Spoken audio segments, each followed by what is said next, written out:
Forget the traditional excitement of football. In Colorado, a different kind of competition has taken the spotlight as students showcased their academic prowess at the Colorado High School Science Bowl. On February 8, 2025, Stargate Charter School emerged as an unlikely champion, flipping the regional rankings and proving that brainpower can rival even the most thrilling sports matchups. Their victory not only marked a significant achievement for the team but also highlighted the importance of STEM education in inspiring the next generation of innovators. The competition, held at Metropolitan State University in Denver, gathered 24 teams from 19 schools across the state, all vying for the opportunity to represent Colorado at the National Science Bowl Finals in Washington, D.C. This prestigious tournament, which has been running since 1991, aims to inspire young students to excel in the fields of mathematics and science. Managed by the U.S. Department of Energy. The event saw students tackle challenging questions that tested their knowledge and quick thinking. As the competition unfolded, Stargate's team captain, 17-year-old Jacob, demonstrated remarkable confidence when he buzzed in with the correct answer to a physics question, setting the tone for his team's performance. With each correct response, Stargate's scoreboard continued to climb, showcasing their teamwork and deep understanding of complex scientific concepts. They faced off against the reigning champions, Fossil Ridge High School, in a climactic final round that left the audience on the edge of their seats. The previous year, Fossil Ridge had narrowly defeated Stargate, making this rematch all the more intense. However, with a stunning score of 106-22, Stargate not only reclaimed their pride but also ended Fossil Ridge's 4-year winning streak. What makes Stargate's victory even more remarkable is the backstory of their participation. Initially left off the competition roster due to a registration error, they received a last-minute call to compete only 2 days before the event. The team had to quickly pivot from their preparations for the Knowledge Bowl, which covers a broader range of topics, to focus solely on the Science Bowl. In between every round, if we had like a 30-minute break, we would kind of just study, said Tristan, a teammate, reflecting on their rapid adaptation to the new challenge. The dedication to learning extended beyond Stargate as teams from across the state poured countless hours into preparing for the event. Alani, a sophomore from Centennial High School, shared how her team systematically improved their knowledge by researching weak areas and collaborating on complex subjects. Such commitment was evident throughout the competition as students demonstrated their passion for STEM. Derek Passarelli, the acting Undersecretary for Science and Innovation at the Department of Energy, expressed his admiration for the students, stating, "Every year I get to see the most amazing students in Colorado doing the most amazing kind of work." This sentiment echoed the goals of the Science Bowl, which fosters critical thinking, teamwork, and a love of learning among participants. Beyond the competition, the event served as a platform for students to explore future opportunities. MSU Denver set up booths to connect competitors with resources that could help them navigate their academic and professional journeys. The university's Classroom to Career Hub provided valuable insights into internships and scholarships, emphasizing the importance of supporting students in their transition from high school to higher education. As Stargate prepares for the National Science Bowl Finals, their recent triumph serves as a testament to the power of perseverance, adaptability, and teamwork. Their story is a beacon of hope for aspiring scientists and innovators, showcasing the potential of young minds dedicated to making a difference in the world.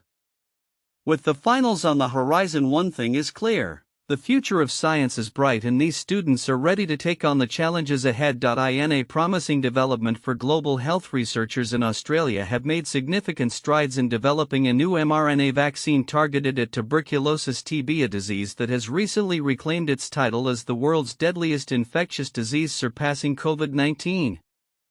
With only the century-old BCG vaccine currently available, this new mRNA vaccine could represent a monumental leap in the fight against TB, which claims the lives of over 1 million individuals annually. The research, conducted by a team from Monash University and the Sydney Infectious Diseases Institute, showcases the potential of mRNA technology, previously proven effective during the COVID-19 pandemic. Professor Colin Putana, co-author of the study, emphasized the relevance of mRNA technology in generating robust immune responses, stating, "Our study provides the evidence that this platform can be harnessed for TB, potentially improving protection and durability of immunity in a way that traditional vaccines cannot." The new vaccine, named mRNA-2, encodes a protein from the Mycobacterium tuberculosis bacterium, which is responsible for the vast majority of TB cases globally. Previous studies had shown that this protein Sysvac2 could elicit an immune response in mice. In their latest trials, the researchers found that vaccinated mice exhibited a strong immune response characterized by elevated levels of T cells and antibodies. Notably, when these mice were later exposed to tuberculosis, their immune systems effectively reduced the bacterial load in their lungs compared to unvaccinated controls. Moreover, the mRNA vaccine demonstrated efficacy as a booster for mice that had previously received the BCG vaccine, significantly enhancing long-term immunity. Professor Jamie Tricas, the senior author of the study, remarked, "Our findings demonstrate that an mRNA vaccine can induce potent pathogen-specific immune responses that target TB, a disease that has long evaded effective vaccine development. This represents a major advance in TB vaccine research and provides a strong rationale for further clinical development, though the research is still in the preclinical phase." The team aims to refine their vaccine through additional animal trials before progressing to human trials. With TB remaining a formidable foe in public health, the development of this mRNA vaccine is a crucial step toward expanding the arsenal of preventive measures against infectious diseases. However, this advancement comes amid growing scrutiny of mRNA vaccines, with several states in the U.S. moving to impose bans or restrictions on their use. Critics often cite concerns regarding the technology despite its proven efficacy in combating COVID-19 and its potential applications in various other diseases, including cancers. Dr. Claudio Canupas, a co-lead author of the study, addressed these concerns, advocating for the advantages of mRNA vaccines. mRNA vaccines offer a scalable, cost-effective, and adaptable platform that can be rapidly deployed against infectious diseases. As the global community continues to grapple with the challenge of TB, the findings from this Australian research could not only reshape the landscape of TB vaccination but also reaffirm the potential of mRNA technology in addressing other pressing health issues. The future of vaccine development appears promising, with ongoing research likely to yield new strategies and solutions to combat diseases that have long eluded effective prevention. In an era where scientific integrity and public health are increasingly under threat, recent developments surrounding the funding of biomedical research in the United States have sparked significant concern among researchers and advocates alike. As the nation grapples with the implications of proposed cuts to the National Institutes of Health (NIH) funding under the Trump administration, personal stories from individuals affected by the outcomes of such research highlight the potential human cost of these political decisions. The recent opinion pieces published in the New York Times articulate the distress felt by many who have directly benefited from NIH-funded research. Marilyn Fenichel, a resident of Hamden, Connecticut, shared a poignant account of how NIH clinical trials played a vital role in her husband's recovery from prostate cancer. "He is now cancer-free and we credit the NIH for saving his life," Fenichel wrote, underscoring the critical nature of continued funding for research initiatives that directly impact individual lives. Her fears resonate with many as she questions whether the administration recognizes that their policy decisions do not merely affect institutions but have profound implications for families across the nation.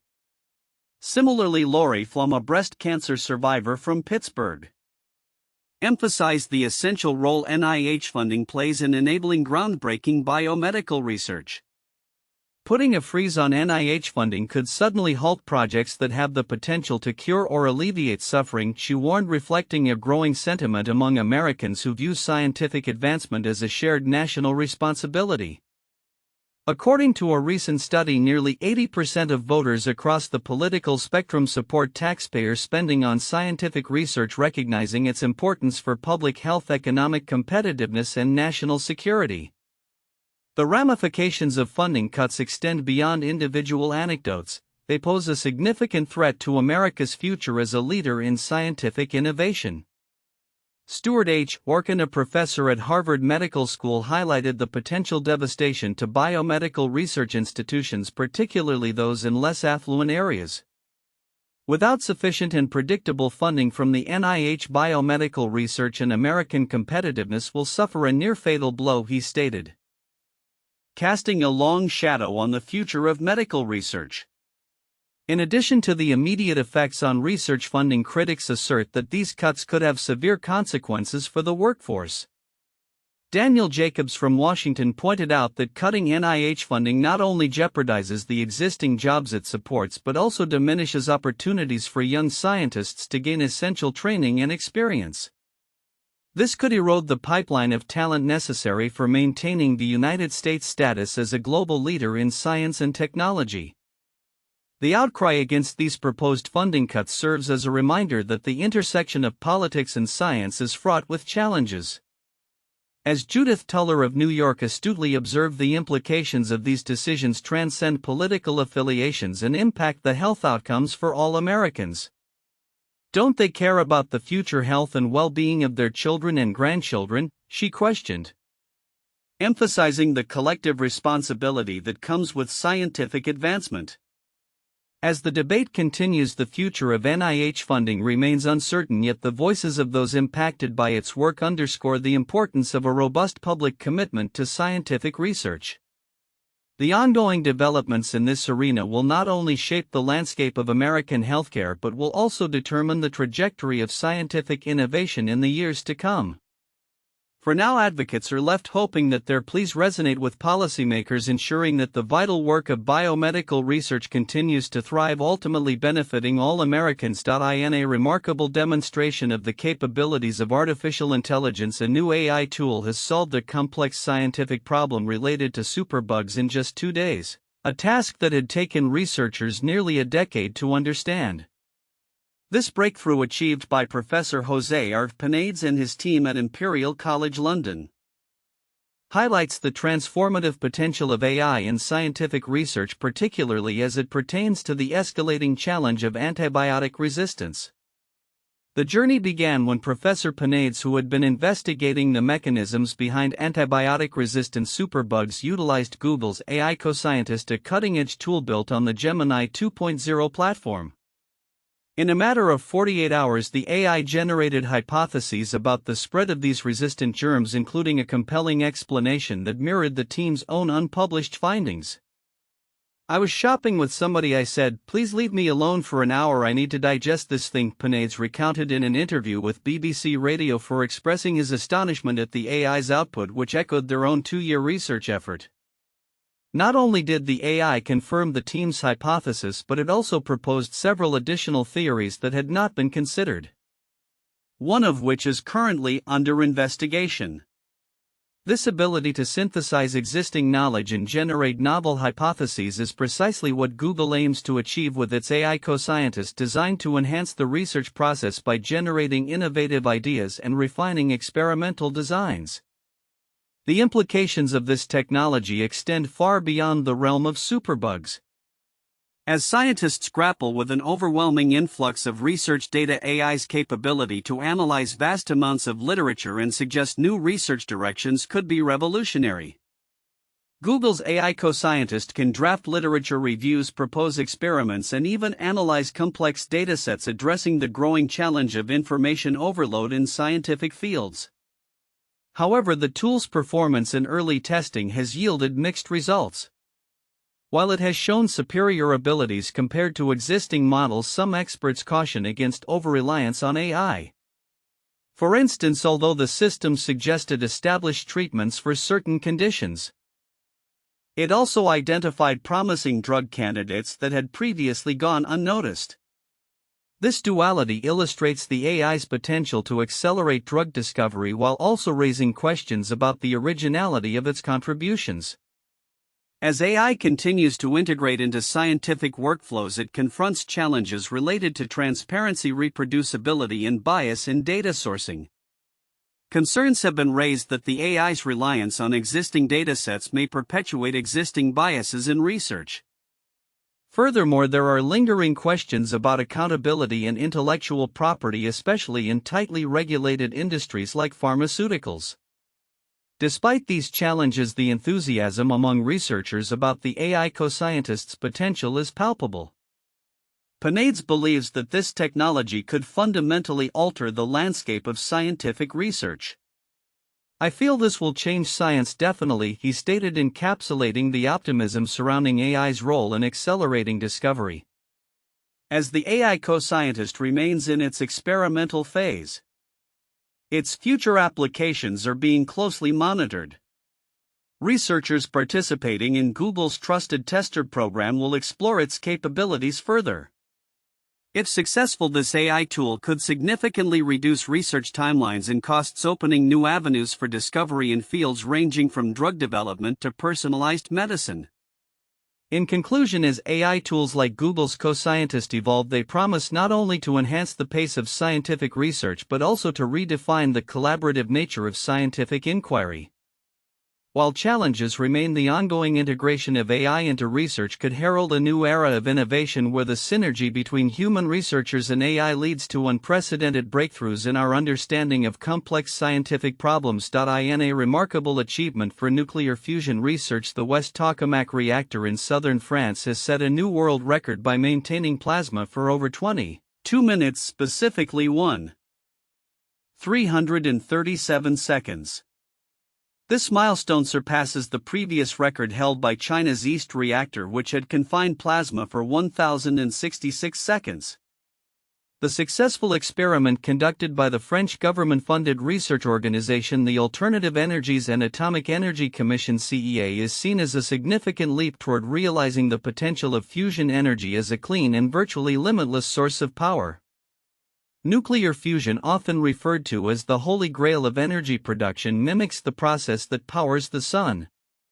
It involves fusing light atomic nuclei such as hydrogen to form heavier helium nuclei, releasing vast amounts of energy in the process. The ability to sustain plasma, an ionized gas where atomic nuclei and electrons are separated at extremely high temperatures, is critical to making fusion a feasible energy source. The West reactor achieved a plasma temperature of approximately 50 million degrees Celsius during this record-setting duration. As Anne-Isabelle Etienvre, director of fundamental research at CEA, remarked, West has achieved a new key technological milestone by maintaining hydrogen plasma for more than 20 minutes through the injection of 2 megawatts of heating power. This achievement not only emphasizes the progress made in controlling nuclear fusion reactions but also lays the groundwork for future experiments aimed at extending plasma durations and increasing temperatures to levels necessary for practical fusion reactors. The advancements made at West come amid a global pursuit of nuclear fusion technology. Just last month, East's record-breaking plasma confinement demonstrated the competitive landscape of fusion research. Both East and West are part of a collaborative effort linked to the International Thermonuclear Experimental Reactor ITER, which is also under construction in France. ITER aims to be the world's largest fusion reactor and is a vital step towards demonstrating the feasibility of fusion as a large-scale energy source. The implications of these breakthroughs extend far beyond record-setting. As nations grapple with the urgency of transitioning away from carbon-emitting energy production, nuclear fusion presents a tantalizing solution. With its potential for zero greenhouse gas emissions and minimal radioactive waste, fusion could fundamentally reshape the global energy landscape. However, experts caution that the infrastructure needed to harness fusion energy on a commercial scale will require decades of further research and development. In a parallel development, the U.S. Department of Energy has allocated $107 million to the Target Injector Nexus for experimental development TINEX project, with SLAC National Accelerator Laboratory taking a central role. SLAC's expertise in inertial fusion energy (IFE), which utilizes high-powered lasers to compress and heat hydrogen isotopes for fusion, could lead to innovative breakthroughs in achieving commercial viability for fusion energy. Siegfried Glenzer, director of SLAC's High Energy Density Science Division, noted, "SLAC is bringing our expertise in high energy density science and lasers to this collaborative effort to overcome critical technological challenges. The focus will be on enhancing the precision of laser targeting to improve the efficiency of fusion processes." As researchers continue to push the boundaries of what is possible in nuclear fusion, the recent achievements at the West Reactor and the ongoing advancements in the United States signal a future where fusion energy may finally transition from theory to practice. If successful, these efforts could usher in a new era of clean energy, providing a sustainable solution to the world's growing energy demands while addressing the urgent need to combat climate change. The coming years will be critical as these ambitious projects evolve and the global community watches closely to see if the dream of harnessing the power of the stars can be realized here on Earth. In a groundbreaking advancement that has the potential to revolutionize the field of superconductivity, researchers from Southern University of Science and Technology SUS Tech in Shenzhen, China have developed a nickel-based superconductor that operates at ambient pressure. This discovery marks a significant milestone as it is only the third class of material to demonstrate superconductivity without the need for extreme pressure, joining the ranks of copper oxide-based cuprates and iron-based materials. Superconductors are materials that can conduct electricity without resistance when cooled below a critical temperature, a property that could lead to highly efficient energy systems, advanced transportation technologies, and innovative medical applications. Until now, most superconductors required exceptionally low temperatures or high-pressure environments to function, which limited their practical applications and affordability. The newly developed nickel-8 superconductor transitions into a superconducting state at approximately -228 degrees Celsius (-378 degrees Fahrenheit), a temperature above -233 degrees Celsius or -387 degrees Fahrenheit under normal atmospheric conditions. The implications of this breakthrough are profound. According to the research team, the findings pave the way for comprehensive investigations into nickel-8 superconductors under ambient pressure conditions, which could open avenues for exploring higher transition temperatures through methods like strain engineering in heterostructures. Our findings allow experimental investigations of the superconductivity mechanism with enhanced feasibility, the researchers noted in their study published in the journal Nature. One of the most promising applications of superconductors lies in power transmission. Traditional electrical grids suffer from energy losses due to resistance in power lines, but the implementation of superconductors could drastically reduce these inefficiencies. This could not only lower electricity costs but also decrease carbon emissions, contributing to more sustainable energy systems.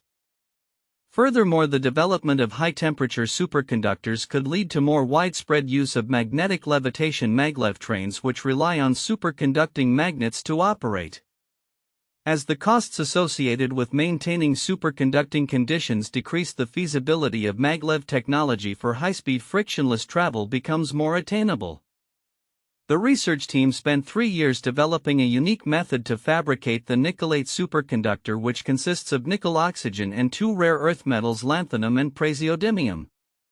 By arranging these elements into thin films, they achieved superconductivity under normal pressure, an achievement previously hindered by the extreme pressures that nickel-based superconductors required, estimated to be equivalent to the pressure found deep within the Earth. Professor Xue Qikuan, a prominent figure in the research, emphasized the significance of this discovery for China's advancement in independent experimental technology. He outlined the team's future research direction, which aims to leverage their innovative experimental techniques to explore a broader range of materials and push the boundaries of superconductivity further. As researchers refine this technology and potentially extend the temperature limits, we may soon see superconductors become a mainstream component of modern life, reshaping not only how we use electricity but also how we travel and harness energy. The journey toward practical high-temperature superconductors is still ongoing, but this significant breakthrough heralds a new era in superconductivity, with exciting possibilities on the horizon for industries and consumers alike.